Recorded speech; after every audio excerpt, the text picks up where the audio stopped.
Good morning. Welcome to this special snow day edition of My Home is a Hot Mess. But I have a cute dog, so who cares? Today's episode is going to focus on planning for a happy life with a happy planner. I recently purchased this planner for myself with a gift card I received over Christmas. And I have loved it so far. I'm kind of mixing my planning through this planner with the goal setting blog series by Lara Casey, who is the creator of the Power Sheets. I have heard about Power Sheets for a while and never really investigated them. And when I did at the beginning of January of this year, it was too late to purchase a set of Power Sheets. So I just went through her series on the blog and used it to help set some goals for this year. So I do have some of that mixed in here, but that'll be for another vlog. For today, I just want to go through briefly how I use my Happy Planner and how it really has revolutionized my days since beginning to use it, I would say around the second week of January. And I've kind of evolved a bit in how I've been using it actually more and more each week. So the Happy Planner has some simple goal planning sheets each month, but I don't really use them. It has these fun inspirational quotes on the beginning of each month, which sets things on a good path. And it has this 2-page month at a glance spread, which is nice. And I use this really only for things that are not reoccurring events, but for special events. For example, on here, I went to the movie Screenagers, a screening of that on January 10th, and Thomas had his midterms the week of the 23rd, etc. So I don't use that for everyday events, just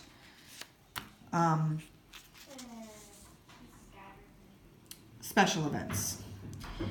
So this is an example of the weekly spread, which is what I really use. And as you can see, at the beginning, I wasn't using it very much, but as time went on, I started to use it more and more, and it really has helped me plan. So I'll quickly show you on this page one of the things that I do at the beginning of every week. So on Saturdays, I take some time to plan for the upcoming week. And that planning includes my calendar. It includes my meal plan, which I'll show you in a little bit. And it includes my goal planning. So at the beginning of the week when I'm planning my calendar, I use this section here just to dump out of my brain all of the things that I want to get done that week. And then I take some time to take these things and schedule them out throughout the week. On the 2-week spreadsheet here, the 2-page weekly spreadsheet, I do put on my reoccurring appointments. So for example, tennis and gymnastics, Thomas's baseball lesson. So in addition to the special events, for example, accepted students night at Thomas's school, I do put the reoccurring events. It just helps me plan my day better when I can look and see, wait, I shouldn't plan too much for example, this day because we'll be at CC and then I have this event in the evening. So I take each of these and I plan them out. And as I complete them, I not only check them off here, but I check them off here as well.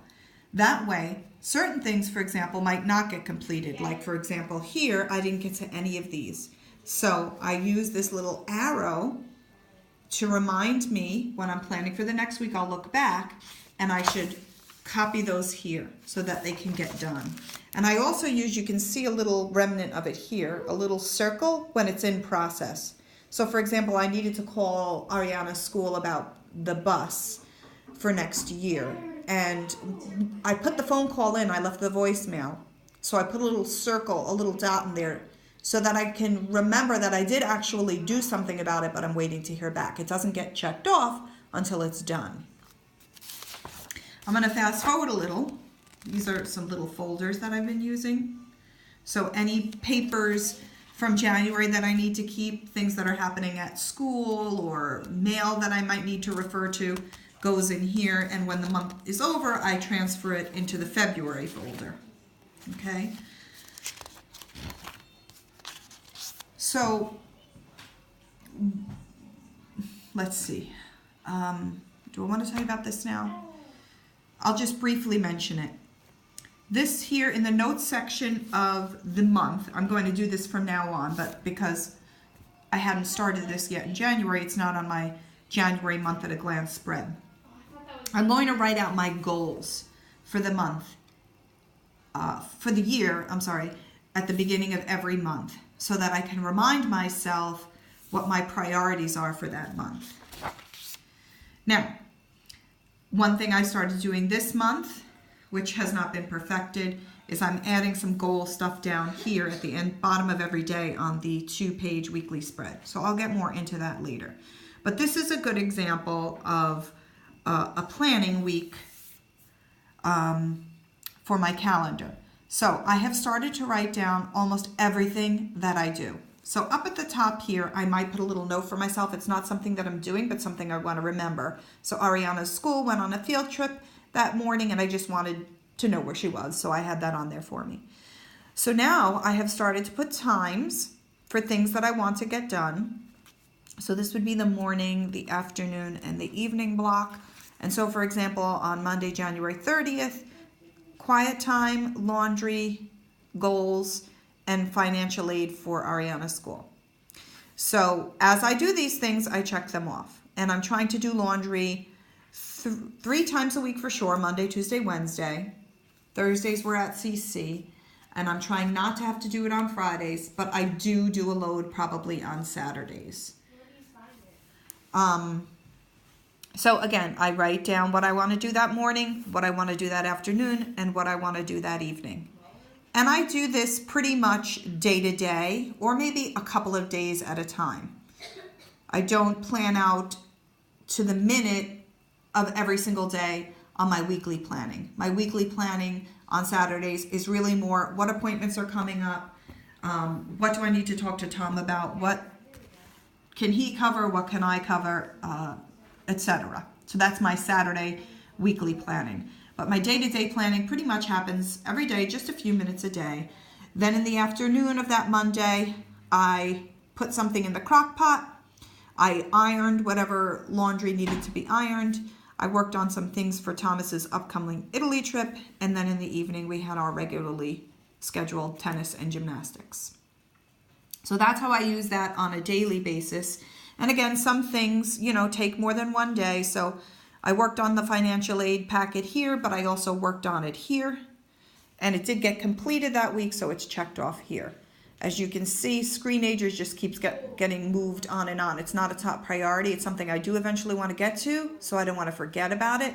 So it's here each week, but I haven't gotten to it yet. And you can see some evidence of the filled in circles and then the check mark once it gets done. I think that's it for how I use my planner to plan my daily tasks and appointments. As I said, I use it also for goal setting, and I use it also for meal planning, but I'll put that in a separate vlog. Let me know what you think. Send me any comments or questions, and I will answer them. Thanks.